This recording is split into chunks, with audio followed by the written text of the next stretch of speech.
मैं सबसे पहले आपसे ये जानना चाहती हूँ कि आपके अकॉर्डिंगली कोई भी जो नया व्यक्ति वेदांत सीखना चाहता है, उसके लिए सबसे ईज़ी टू अंडरस्टैंड कौन-सी लिस्ट ऑफ वेदांत उपनिषद आपके हिसाब से हो सकते हैं? जितने भी उपनिषद्स हैं या जितने भी वेद हुँ, हैं, उसमें से मैं आपको कहूं कि सिर्फ एक आपको पढ़ना चाहिए, वो है अथर्ववेद। और अथर्ववेद में से भी अगर मैं कहूं कि कौन से ऐसे वर्सेस हैं जिसको आपको बारीकी से स्टडी करना है, दैट इज मांडुक्य उपनिषद। वो सबसे यस, छोटा उपनिषद है, सबसे छोटा। लेकिन सबसे ज्यादा पावरफुल है।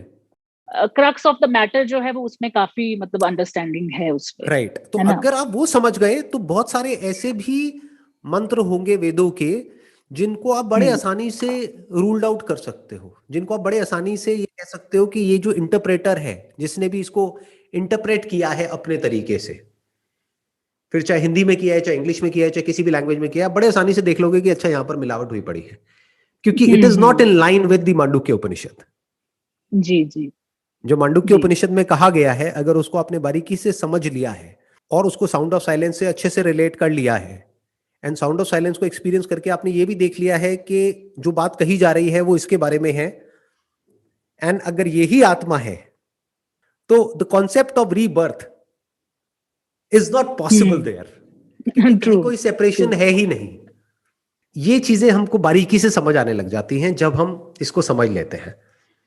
नहीं तो मतलब आपके कहने का मतलब कि ठीक है, हम लोग वेदांता पढ़ते हैं बट हम इसको एक कॉन्सेप्ट है, ये एक कॉन्सेप्ट है या फिर रियलिटी समझाने की कोशिश की गई है? What do you think according to you? It's not important what I think, what is important is कि ये वेदांता है क्या। Um, Vedanta is the um, essence of all Vedas. आप कह सकते हो वेद मतलब क्या, नॉलेज।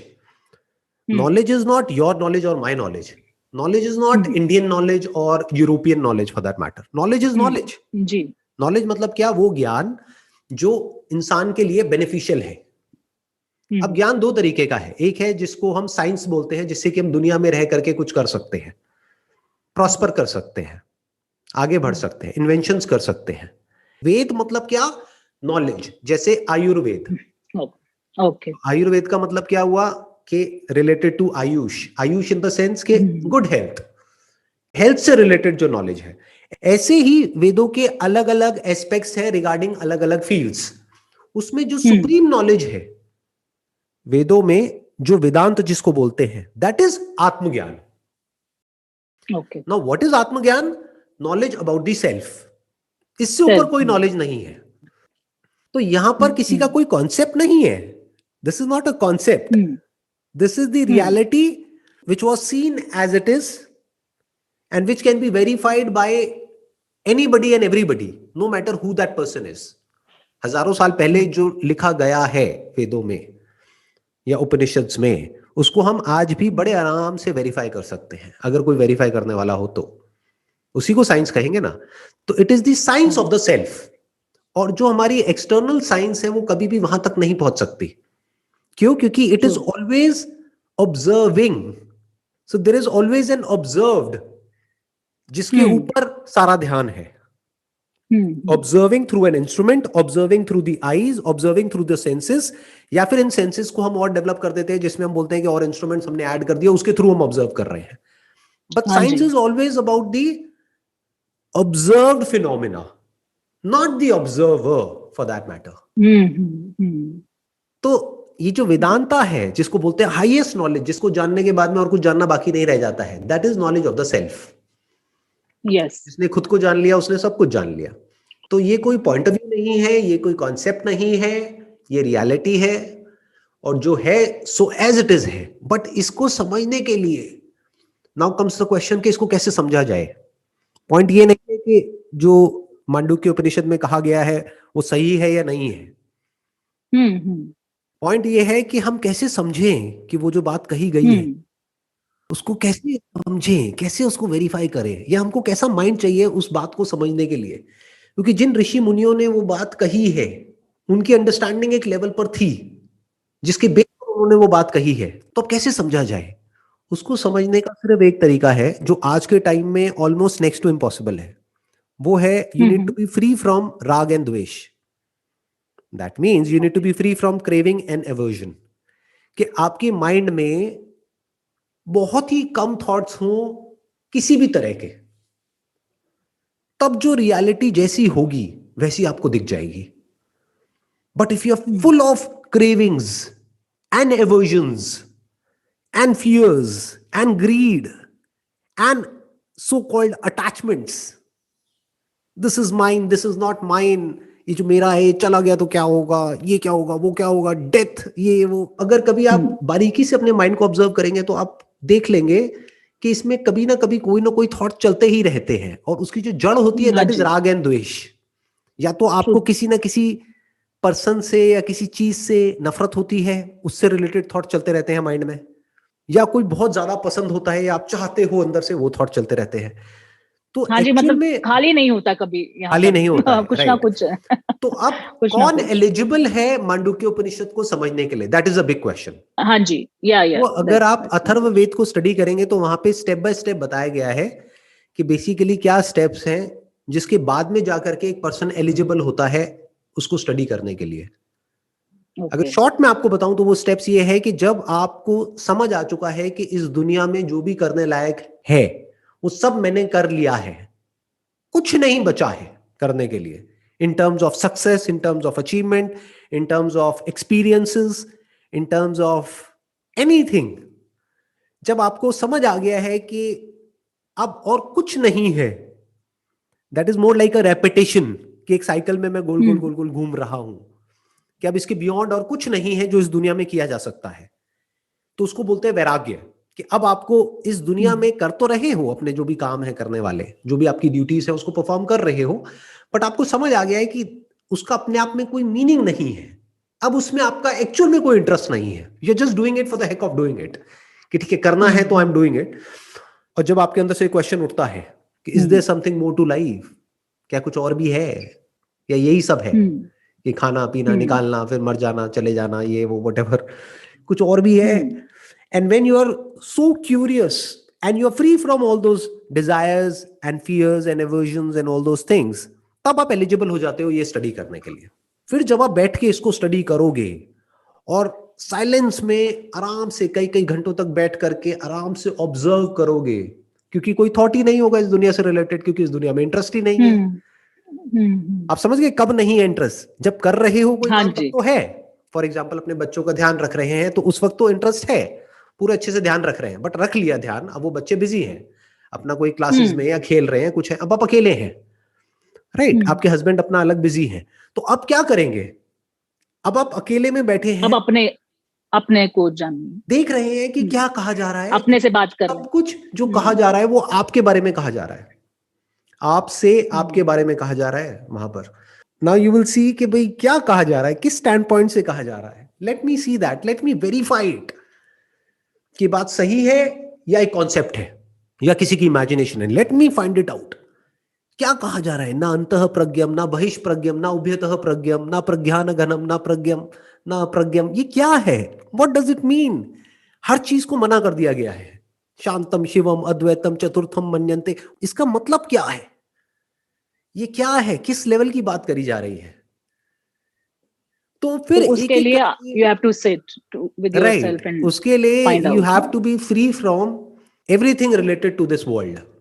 कब फ्री हो सकते हो, जब इंटेलिजेंटली आपने अपने फाइनेंसेस को प्लान कर दिया है, अपनी हेल्थ को एक मॉडरेट लेवल पे ले आए हैं, ना एक्सट्रीम में हेल्थ के लिए आप पागल हैं, ना हेल्थ को बिल्कुल ही नेग्लेक्ट कर रहे हैं, ना पैसे के पीछे बिल्कुल ही पागल हैं, ना पैसे को नेग्लेक्ट कर रहे हैं, क्योंकि अगर पैसे को नेग्लेक्ट कर रहे हैं तो सड़क पे जाकर के हम भीख मांगने लग जाएंगे, राइट. तो फिर तो ध्यान पैसे पे ही आ गया ना. बेसिकली एक भिखारी में जो सड़क के साइड में बैठा हुआ भीख मांग रहा है पैसे के लिए, और एक बिलियनियर में कोई फर्क नहीं है, दोनों ही पैसे के पीछे पागल है, दोनों ही इसके लिए एलिजिबल नहीं है, राइट. इस तरह की नॉलेज के लिए. या कोई इंसान जो हेल्थ के पीछे पागल है, हेल्थ मतलब बाहर से दिखने वाली हेल्थ जो इंस्टाग्राम पे हम देखते हैं, कोई है जो उसके पीछे पागल है, अपने एब्स के पीछे पागल है, उसके पीछे पागल है. कोई है जो बिल्कुल ही हेल्थ के ऊपर ध्यान नहीं दे रहा है, खाए चले जा रहा है, पिए चले जा रहा है और नशे में है, दोनों ही एलिजिबल नहीं है. कोई है जो बहुत ही ज्यादा इंडल्ज हो गया अपनी फैमिली लाइफ में, अपनी रिलेशनशिप्स में, वो भी एलिजिबल नहीं है. कोई है जो रिलेशनशिप्स को बिल्कुल ही इंपॉर्टेंस नहीं दे रहा है, वो भी एलिजिबल नहीं है. तो एलिजिबल कौन है, जो बीच के एक रास्ते में है, मिडिल बीच में है, मिडिल पाथ पे है. अब क्या है, वहां पे उसने इन दोनों चीजों को बैलेंस कर दिया है. ना तो एक्सट्रीम में कुछ कर रहा है ना छोड़ रहा है। अब वो बीच में आराम से बैठ करके, जब भी उसको फ्री टाइम मिलेगा, दिन में 2 घंटे 4 घंटे, वो बैठ करके आराम से कंटेम्पलेट कर सकता है, देख सकता है। आई एम नॉट सेइंग सोच रहा है वो, आई एम सेइंग देख रहा है उस सच को, एक्सपीरियंशियली देख रहा है एक एक बात को। आई थिंक उसमें आपका साउंड ऑफ साइलेंस वाला जो मेडिटेशन है, I think that's pretty helpful, very helpful. उसके बिना तो वो हो ही नहीं सकता। साउंड ऑफ साइलेंस के बिना वेदों को और उपनिषद को समझने का मतलब है हवा में तीर चलाना, वो भी अंधेरे जी में। बिल्कुल। कुछ समझ नहीं आएगा क्या बात हो रही है।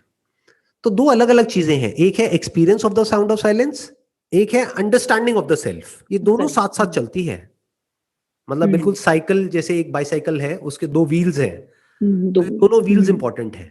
बहुत लोग हैं उनको एक्सपीरियंस तो है साउंड ऑफ साइलेंस का, बट उसको भी इमेजिन करते रहते हैं। दे इमेजिन कि ये एक पाथ है जिसपे चल करके एक दिन एक दरवाजा खुलेगा, फिर हम अंदर घुसेंगे, अंदर वहां पर एक स्वर्ग होगा, वहां पे कोई बैठा होगा, ये होगा वो होगा, नर्क होगा, ये वो वटेवर, वो इमेजिनेशंस की दुनिया में है। दूसरा एक्सट्रीम उन लोगों का है जो वेदों में उपनिषद में जो कहा गया है उसको रटते चले जा रहे हैं, सिर्फ नॉलेज, ज्ञान। तो एक है ज्ञान, एक है बोध। ज्ञान मतलब क्या? नॉलेज। एक है एक्सपीरियंस। दोनों जरूरी है ना। जैसे मैं आपको किसी ऐसी चीज के बारे में बताता चला जाऊं जिसका आपको एक्सपीरियंस ही नहीं है, आप कहोगे क्या बोल रहे हो। अब एक्सपीरियंस तो है बट उसकी अंडरस्टैंडिंग नहीं है, तब भी आप कहोगे हाँ नहीं अच्छा तो है बट आई डोंट नो कि क्या है। राइट, स्टिल नॉट हाँ, अवेयर। Still not aware. जी। और नहीं, इसी इसी बारे में मैं एक और भी, जो मेरा क्वेश्चन था कि जैसे हम वेदों में पढ़ते हैं कि भाई everything is one supreme consciousness, ब्राह्मण। तो अगर हम सब कुछ एक मानते हैं तो व्हाई इज इट कि हमारे ट्रेडिशन में, हमारे कल्चर में इतने सारे देवी देवता हमने रखे हुए हैं किसी भी कार्य के लिए। मीन्स कि अगर किसी को पढ़ाई में अच्छा है तो सरस्वती जी की पूजा करें, अगर किसी को कोई शुभ कार्य करना है तो गणेश जी की पूजा करें, बल के लिए हनुमान जी की पूजा करें। तो अगर ऐसा ही है कि everything is one, one supreme consciousness जो कि इस पूरे वर्ल्ड को चला रही है, so why do we have to go through all the different levels? Why can't we just say that या there is only one that we have to pray to? One का मतलब क्या है? क्योंकि वेदांत में कभी भी ये नहीं कहते वन, ये वर्ड कहीं भी यूज नहीं होता है। वहां पे जो वर्ड यूज होता है दैट इज अद्वैत। मतलब अद्वैत, क्या? हाँ, दो नॉन नहीं ड्यूअल। है, नॉन डुअल। उसका नॉन मतलब क्या ड्यूअल। है? दो नहीं है। वो ये नहीं कहते एक है। एक ही। अच्छा, क्यों? मतलब वो दो ये नहीं कहते है, हैं कि हाँ। हाँ, वो कहते हैं दो नहीं है। वो ये नहीं कहते कि एक ही है। ध्यान से समझना, ओके दोनों में ओके। बड़ा फर्क है। बिकॉज ये जो ऋषि मुनि है ना, जिन्होंने ये वेदांत के जो मंत्र हैं, जो एक्चुअल में जो डीप में गए हैं, इतना सोच समझ करके एक एक वर्ड को लिखा है जिसकी कोई हद नहीं है। मतलब हम लोग तो जल्दी में कुछ भी बोल देते हैं, कुछ भी कर देते हैं।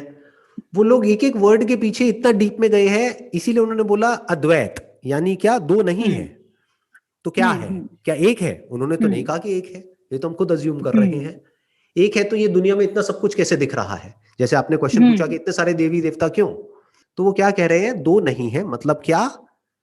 कि एक स्टैंड पॉइंट से देखोगे तो एक है, दूसरे स्टैंड पॉइंट से देखोगे तो इन्फिनिट है। यानी from the standpoint of the forms there are infinite number of forms. From the standpoint of the substance there is only one substance. Okay. जैसे मिट्टी है, मिट्टी के बहुत सारे तरह तरह के हमने चीजें बर्तन बना बना ली, देते हैं। बर्तन बना लिया, ये बना लिया, वो बना लिया, वो बना लिया, बहुत कुछ बना लिया।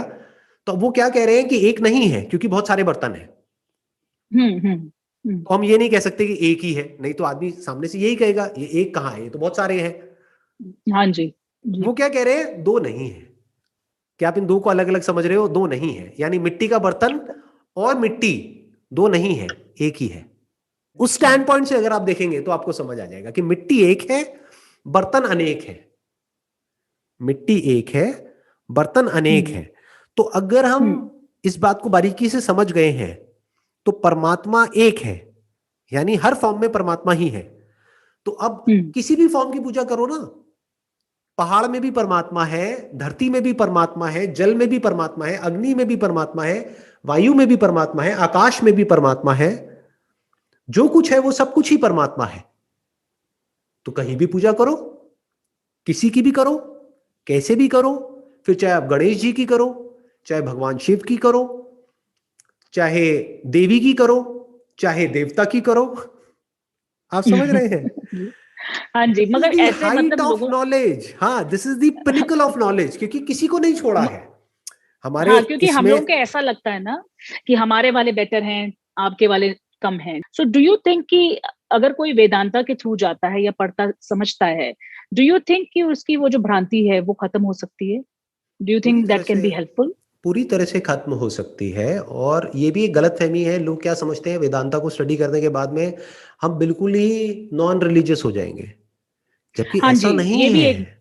ये भी एक बात जबकि आती है ऐसा बीच में। नहीं है। बेसिकली आप ध्यान से समझना हम्म। इसके स्टेप्स क्या हैं टू अंडरस्टैंड योरसेल्फ। इसका पहला स्टेप है वैराग्य। वैराग्य कब आता है? तब नहीं जब आपने कुछ अचीव ही नहीं किया और आपने छोड़ दिया। हम्म। हम्म। जब जो भी पाने हम्म। लायक है इस धरती पे, इस दुनिया में, वो सब आपने पा लिया, पा करके देख लिया, एक्सपीरियंस करके देख लिया और फिर छोड़ दिया। जिसने पाया ही नहीं उसके अंदर तो क्रेविंग है, हाँ जी, वो कैसे बिल्कुल। छोड़ सकता है? वो तो बाहर बाहर से दिखाएगा कि मैंने छोड़ दिया है, अंदर से तो छूटा ही नहीं। क्रेविंग रहेगी कहीं क्रेविंग पर। बनी ही रहेगी मरते दम तक। हम्म। हम्म। तो पहला स्टेप क्या है? वैराग्य। वैराग्य कब आता है? जब हम मॉडरेशन में चले जाते हैं, हाँ जी। ना एक्सेस जी। में इंडल्ज होते हैं ना पूरी तरह से छोड़ते हैं, बीच में आ गए।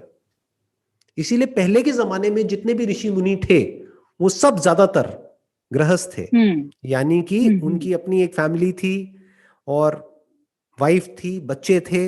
आप कोई भी कथा पढ़ लो, हाँ पुराण जी, पढ़ लो, उसमें सारे कथाएं आएंगी। सारे ग्रस्त। एवरीबडी वाज लाइक गृहस्थ, राइट? फैमिली। हाँ। तो ये जो कॉन्सेप्ट आया ना ब्रह्मचर्य का, ये बहुत बाद में आया है।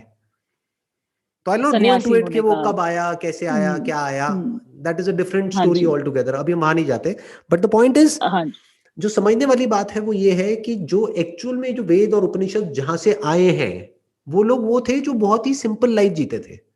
सिंपल मतलब क्या? हम्म। एक छोटी सी कुटिया है, पास में नदी बह रही है, एक छोटा सा आश्रम है, पेड़ के नीचे कुछ शिष्य बैठे हैं, उनको सिखा रहे हैं, कर रहे हैं। इस तरह से ये सिंपल लाइफ। सिंपल बहुत life. Simple life, a moderate life, nothing in excess. ऐसा नहीं है कि बैठ करके तपस्या कर रहे हैं, ये कर रहे हैं, ऐसा नहीं है। तो अब ध्यान से समझना, तो ये सब जो आए हैं मंत्र, वो आए हैं through moderation, through hmm. Living a balance life. क्योंकि एक मॉडरेट जो माइंड होता है ना, वो एलिजिबल हो जाता है आगे नेक्स्ट स्टेप पे जाने के लिए, यानी उसके अंदर वैराग्य हम्म। जागने लग जाता है। अब नेक्स्ट स्टेप जो आता है that is Upasana, that is भक्ति। बिना उपासना के, बिना भक्ति के, मतलब दिल में जब तक ये नहीं होगा ना, अंदर से एक चीख नहीं निकलेगी कि हे भगवान मेरी मदद करो, मुझे बताओ कि सही रास्ता क्या है, सही क्या है, गलत क्या है, तब तक वो आदमी ढोंगी पाखंडी बन करके बाहर से दिखाता रहेगा कि मेरे को ये पता है, वो पता है, बट अंदर से एक्चुअल में उसके दिल में वो चाह पैदा ही नहीं हुई है जानने की कि भगवान क्या है। अब वो कब पैदा होती है? जब आदमी अपनी मोर्टैलिटी को देख लेता है, उसको समझ आ जाता है कि ये कुछ भी नहीं है, this is very very fragile. कल एक बीमारी होनी है, पता भी नहीं लगेगा कहाँ गए, हुआ करता था। तो तो कहने का मतलब है, जब वो इंसान अपनी फ्रेजिलिटी को देख लेता है तो उसकी ईगो शैटर हो जाती है, तो टूट जाता है पूरी तरह से, फिर वो भगवान के पास जाता है। भगवान मतलब क्या? कहीं भी किसी भी जगह पे जाकर के बैठ जाता है और हार मान जाता है और कहता है कि भगवान मुझे नहीं पता कि क्या रास्ता है, आप बताओ। फिर जा करके सरेंडर। उसको जवाब मिलने लगते हम्म। हैं। फिर जा करके हम्म। वो स्टडी करता है वेदों को, उपनिषद्स को। Now he is eligible to understand. और फिर जब वो समझ लेता है, तब उसके अंदर जो लव और कंपैशन है वो बढ़ जाता है, कम नहीं होता है। भक्ति और बढ़ जाती है, भजन उसको और अच्छे लगने लग जाते हैं। जैसे फॉर एग्जाम्पल भगवान शिव, अगर उनको आप ध्यान से देखेंगे, ऑब्जर्व करेंगे, तो वो बेसिकली क्या है, उनको आप कह सकते हैं कि उनको अगर आप बारीकी से ऑब्जर्व करेंगे ना, तो आपको वहां पर बहुत सारे सीक्रेट्स रिवील होते हुए दिखेंगे। भगवान शिव के पीछे भूतों की टोली चलती है, इसका मतलब क्या है? व्हाट इज भूत? अब आप सिर्फ भगवान शिव को इसलिए पूजा नहीं कर रहे हो क्योंकि आपको कुछ चाहिए, क्योंकि वो तो पहले स्टेप में ही गायब हो गया। वैराग्य का मतलब ही यही है कि कुछ नहीं चाहिए। अगर आपको कुछ चाहिए और फिर आप हम्म। वेदों को स्टडी कर रहे हो, उपनिषद को स्टडी कर रहे हो, तो वो किसी काम का नहीं है, हाँ, करेक्ट। राइट? तो अब जब आपको कुछ नहीं चाहिए, जो चाहिए था वो सब मिल चुका है, मतलब आपने अपनी जिंदगी की डोर एक्चुअल में भगवान के हाथ में छोड़ दी है। भगवान मतलब क्या? उसको आप नेचर कहो, यूनिवर्स कहो, प्रकृति कहो, कुछ भी बोलते रहो, कुछ भी। कुछ हाँ। भी। Anything, right? मतलब इस सुप्रीम यूनिवर्स के पावर हाथ को में आपने सरेंडर सब कर छोड़ दिया। दिया, सरेंडर कर दिया कि अब तू संभाल ले सब कुछ, तो वो सब संभाल लेता है। तो अब सवाल उठता है, अब क्या दिखेगा आपको? अब जब आप भगवान विष्णु को देखेंगे, ब्रह्मा को देखेंगे, भगवान शिव को देखेंगे, तो आपको कुछ ऐसा नजर आएगा जो और लोगों को नजर नहीं आता है। जैसे मैंने आपको एग्जांपल बताया कि भगवान शिव के पीछे भूतों की टोली चलती है, तो इसका मतलब क्या हुआ? ध्यान से हाँ जी। समझना, भूत मतलब क्या? Past, past, memory. उसी पास्ट के बेस पे फ्यूचर क्रिएट होता है, जिसको काल बोलते हैं, समय बोलते हैं। तो ये भूत यानी कि पास्ट और फ्यूचर भगवान शिव के ऊपर नहीं है, सर पर नहीं है, क्योंकि सर से तो गंगा बह रही है। भगवान शिव मतलब क्या? वो जो आत्मज्ञानी है, जो खुद को जानते हैं। तो भूतों की टोली उनके पीछे है, माइंड उनके पीछे है, राइट? थॉट्स उनके पीछे है, फीलिंग्स उनके पीछे है, इमोशंस उनके पीछे है, उनके ऊपर हावी नहीं है। बट लोगों के केस में क्या है? भूत उनके सर पे चढ़ा हुआ है। राग द्वेष ये सब क्या है? भूत है। तो उनके ऊपर भूत चढ़ जाता है। तो लोगों के सर पे भूत चढ़ा हुआ है, बट भगवान शिव के पीछे भूत है। इस पूरी दुनिया को उन्होंने जला दिया है। उससे क्या बनता है? राख। उस राख को बॉडी पे लगा दिया है। मतलब जो एसेंस ऑफ दिस यूनिवर्स है उसको वो जानते हैं। उनके सर से गंगा जी बह रही है, जिसमें जा करके आपके सारे पाप धुल जाते हैं। क्या है वो गंगा? ज्ञान। कहाँ है वो गंगा? नहीं, नॉट ज्ञान, the sound of silence. Okay, बहुत गहरी बात है ये, बहुत बहुत गहरी ही बात है। मतलब बहुत जो थॉटफुल, हमारे जो वेरी चक्र थॉटफुल। होते हैं ना, उसमें सबसे ऊपर जो हाँ चक्र जी, होता है दैट इज सहस्रार। सहस्रार। तो हाँ वहीं जी। से हम पूरे यूनिवर्स से जुड़ जाते हैं। तो उनके अंदर से ये गंगा बह रही है। क्योंकि कभी आप बारीकी से बैठ करके साउंड ऑफ साइलेंस को ऑब्जर्व करोगे तो वो हमारे अंदर भी है और बाहर भी है। इस तरह से जब आप देखते रहते हो, उनकी जो तीसरी आंख है, तीसरी आंख मतलब क्या है? दो आंखें जो बाहर देखती है, एक तीसरी आंख है जो अंदर देख लेती है। वो अंदर किसको देख रही है? वो साउंड ऑफ साइलेंस को देख रही है। साउंड ऑफ साइलेंस मतलब क्या? ये सब जो पार्टिकल्स आपको दिख रहे हैं, ये एक्चुअल में पार्टिकल्स जैसे दिखते हैं। These are all just vibrations, energy vibrating at different frequencies.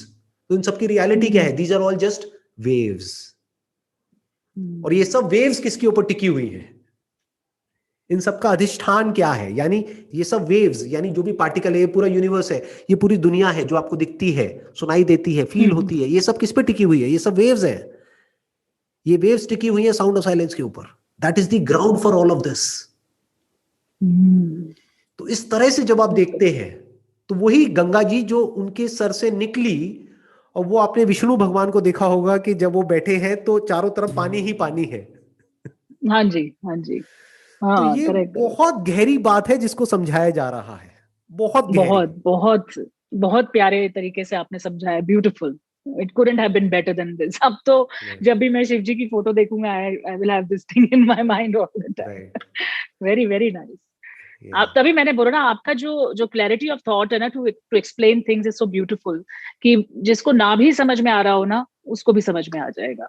Thank you so much. I hope you got तो ऑल द ये, आंसर्स जो भी आपके क्वेश्चंस हाँ थे। जी, बिल्कुल हो बिल्कुल। गया? ये कुछ ऐसे क्वेश्चंस थे जिनका आंसर मिलना इतना आसान नहीं था, because there is nobody you can actually talk to about all these things. Not many people are interested as you know. जबकि मुझे ऐसा लगता है कि वेदों की स्टडीज बहुत से, मतलब इवन यंगस्टर्स को भी करनी चाहिए। I know it sounds boring, but क्योंकि आजकल ऑडियोज हैं, वीडियोज हैं, तो जैसे आपने जो अष्टवक्र गीता के ऊपर जो वीडियोज बनाए, you made it very interesting, so इस तरह बनाने वाले there are not many people, I would say, because the way you explain is so close to heart, मतलब a person can easily understand। समझ रहे हैं? आपका जो ग्रेट। कनेक्शन है ना, लेवल ऑफ कनेक्शन जो पीपल के साथ है, because I have many people around me who really get inspired by what you tell, चाहे वो कुछ भी हो, चाहे वो मतलब रिलेशन है, चाहे फिर वो काम है, चाहे फिर वो स्पिरिचुअलिटी है, so many things। तो आपका एक बहुत बड़ा वो है, योगदान है, आई वुड से। सो मैं आपको बहुत बहुत थैंक्स बोलना चाहती हूँ। And I think I couldn't have got a better understanding of this Thank you topic so much, than and it this। was a pleasure talking to you. Thank you, ji. Thank you so much। Most welcome, ji. Thanks. Bye.